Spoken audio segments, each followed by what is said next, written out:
What is poppin' YouTube? Bringing you my Dynasty Cornerstone rankings. This means a running back under the age of 26. We want youth. That is who we are talking about here today. So we're not going to be talking about CMC. We're not going to be talking about Alvin Kamara. We'll be putting out a video at a later date about some competitive level running backs. But we are talking about these youth running backs that you want that have maybe a little bit more longevity. I know the running back position is constantly evolving, constantly changing, but let's dive into these rankings. Starting it off here in our S tier, we have none other than Bijan Robinson, Jahmyr Gibbs, and Breece Hall. Now, I have Bijan Robinson as my RB1 of the Cornerstone rank. I hear you if you are saying to me, Caleb, I prefer Jahmyr Gibbs. Caleb, I prefer Breece Hall over Bijan Robinson. Now, on Keep Trade Cut, Bijan Robinson is still the RB1. Now, Jahmyr Gibbs is 2 spots behind, which is fine because Jahmyr Gibbs honestly had a better season this year than Bijan Robinson. I think projecting Bijan Robinson as a prospect, also projecting Bijan Robinson under new coaching regime, not with Arthur Smith, where he's going to give the ball to Tyler Algier,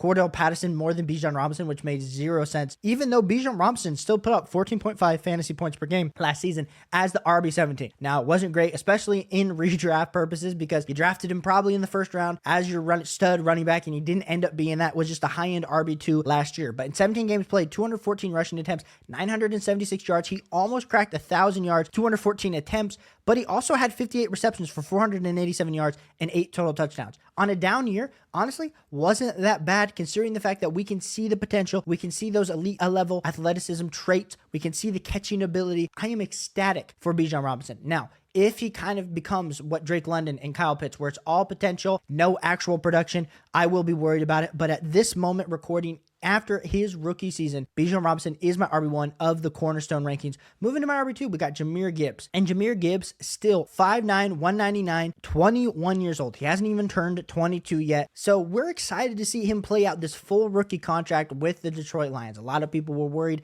about David Montgomery. No need to worry. Jahmyr Gibbs absolutely burst on the scene. 16.1 fantasy points per game. RB8 of his rookie season on a points per game basis. Played in 15 games, 182 rushing attempts, 945 yards, 52 receptions, 316 receiving yards, and 11 total touchdowns. I'm going to say this. Both these running backs from last year's draft class that got drafted in the first round, we will be talking about them for the next 2 to 3 years about who is going to be the RB1 in Dynasty Fantasy Football. Now, of course, we don't like to hold these running backs when they get older. That is why we're doing the Cornerstone ranking. But for the foreseeable future, they will be arguing and battling it out at the RB1 spot, in my personal opinion. Because honestly, we saw Jahmyr Gibbs. We saw the usage this year where he was RB34 on an opportunity share, and he still put up RB8 numbers. Just imagine if he was RB20 on an opportunity share, which I think is definitely going to be doable going into year 2 in this Brian Johnson offense. I know David Montgomery's there, but Jahmyr Gibbs, considering he only played 57% of snaps, can he get that number up to 62, 64%? And then all of a sudden, we are looking at Jahmyr Gibbs as an absolute top 5 running back in fantasy football. But then for Dynasty Fantasy Football purposes, absolutely helping you win your Dynasty Fantasy Football League. I think so. So I think you could debate Jahmyr Gibbs, Bijan Robinson. I like Bijan Robinson more as a prospect coming out, but Jahmyr Gibbs, of course, had a better rookie season. So I have him still here in the S tier, but that's up to you to debate who you like more out of the other. My third running back in this S tier is going to be Breece Hall. And Breece Hall had maybe the second best season ever coming off of an ACL tear besides Adrian Peterson when we're looking at him with 17.1 fantasy points per game, put him as the RB6, 17 games, 223 rushing attempts, 4.5 yards per carry, 76 receptions, 9 total touchdowns. Just imagine if Aaron Rodgers had played and that 9 total touchdowns was 15. 16. He could have finished this year as the RB1 overall. And if that happens, we might be honestly talking about Breece Hall as the overall RB1 in our Cornerstone rankings and in Dynasty Fantasy Football because he is still only 22 years old. Still super young, Breece Hall is. So I think it's pick your poison on who you like in these rankings. I would say that Bijan Robinson and Jahmyr Gibbs, I feel like have a higher upside, but we saw Breece Hall get 76 receptions this year. So he's an absolute target machine. He just didn't have the same type of touchdown upside that we would assume for a running back that is going to be in a high quality offense. But when you got Zach Wilson throwing you the ball the last 2 years, what can you expect? The offense isn't moving down the field that much. So I like Breece Hall here in my rankings. Let me know in this S tier, who do you prefer as your RB1? In my A tier, we got Jonathan Taylor, Devon Achane, and Travis Etienne. Starting off with Jonathan Taylor, coming off of his injury, a lot of people were looking down on him this year saying, hey, maybe it's time to trade out of Jonathan Taylor because especially it's been essentially a year since he had that RB1 overall finish in fantasy football back in 2021. In 2022, only had 13.3 fantasy points per game, put him as the RB17. But then in 2023, plays on only 10 games, but has 15.6 fantasy points per game, RB12, while he was splitting the workload with Zach Moss. 169 rushing attempts, 741 yards, 8 total touchdowns, 19 receptions for 153 receptions. Now, the only reason you would not be excited about Jonathan Taylor and his overall dynasty outlook going into the next few seasons is, number one, you're a little bit worried about his age. He is 25 years old, so he did just make the cut for this Cornerstone ranking video. But you also have Anthony Richardson, who this next season will be back fully healthy. So a lot of people are worried about the overall touchdown upside of Jonathan Taylor. My argument is a better offense is going to score more points, so there's going to be more opportunities for Jonathan Taylor. Of course, Anthony Richardson is going to take some of the goal line work, but it's not going to just be like Jalen Hurts with DeAndre Swift, where we were hoping for more. I think Jonathan Taylor has himself quite the year this next year, opening up in the run-pass option. Love me some Jonathan Taylor here, leading off my A tier. Especially if you need a running back that is going to produce quality fantasy football points on your dynasty roster that still has a lot of tread on the tires, go get some Jonathan Taylor. My second guy, like we said, is going to be Devon. And Devon absolutely burst onto the scene this year. Honestly, started off the hottest of any rookie running back, 17.3 fantasy points per game, put him as the RB5, 11 games played, 103 rushing attempts, 800 yards, 23 receptions, 197 receiving yards, 11 total touchdowns. He had an RB41 opportunity share, which just wasn't great, but on fantasy points per game basis, and his fantasy points per opportunity, he was averaging almost 1.36 fantasy points every time he touched the ball, which is incredible, which is why he has the game record speed. We talked about last offseason how we really compared him to Chris Johnson, but let's be clear, every fast running back has been compared to Chris Johnson over the last 10 years, but Devon actually might be it. Got to have him here in our A tier, and then rounding out our A tier, we have Travis Etienne, and a lot of people were worried about Travis Etienne coming into last season because of the fact that they drafted Tank Bigsby, but no need to fear, Travis Etienne is here, and he definitely silenced his doubters with 16.6 fantasy points per game, put him as the RB7, 267 rushing attempts, 1,000 yards, 58 receptions, with 12 total touchdowns. RB6 on a snap share basis, RB6 on an opportunity share basis. He had RB3 on a weighted opportunities. He was RB4 in carries, RB7 in targets. Absolute bell cow for Travis Etienne. Now, the reports are already coming out. We'd like to get Tank Bigsby involved more next year, is what the Jacksonville Jaguars are saying. We've had this rodeo before.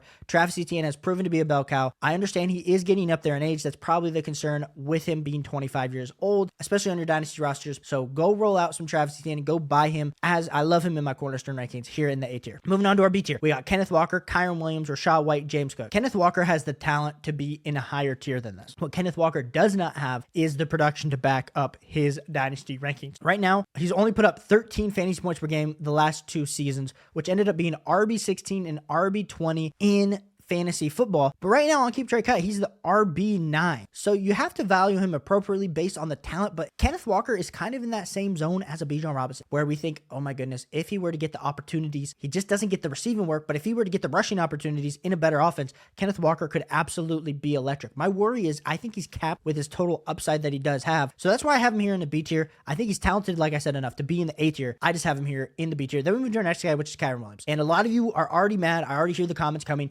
Kyren Williams should be higher up in your dynasty rankings. Caleb, you've been a Kyren hater this whole time. Like, I understand. Kyren Williams right now on Keep Trade Cut is the RB6. He is only 23 years old. So you would say you have a solid 2 years left of solid fantasy football production. I just like to bring up the fact that Sean McVay cannot be trusted by any stretch of the imagination. Now, 21 fantasy points per game is absolutely game wrecker at his age. What is happening in his overall situation? I mean, Cooper Kupp, Matthew Stafford are both getting up there in age. So cool. Maybe he has one more year of absolutely elite level production, but what more can we project? So really, Kyren Williams, like I said, in here is the B tier. It's hard to project these guys. These running backs change year to year to year. It matters who the coach is. It matters who the offense is around them. It matters their age. This is hard. The Cornerstone running back rankings were absolutely hard to make. The next guy here is going to be Rachaad White for the Tampa Bay Buccaneers. We'll have to see if Baker Mayfield ends up getting resigned. Mike Evans does get resigned, but Rachaad White was the absolute dump-off king. Their offensive line was absolutely atrocious. He's 25 years old, so they had to just keep dumping the ball down to him. 64 receptions this last year,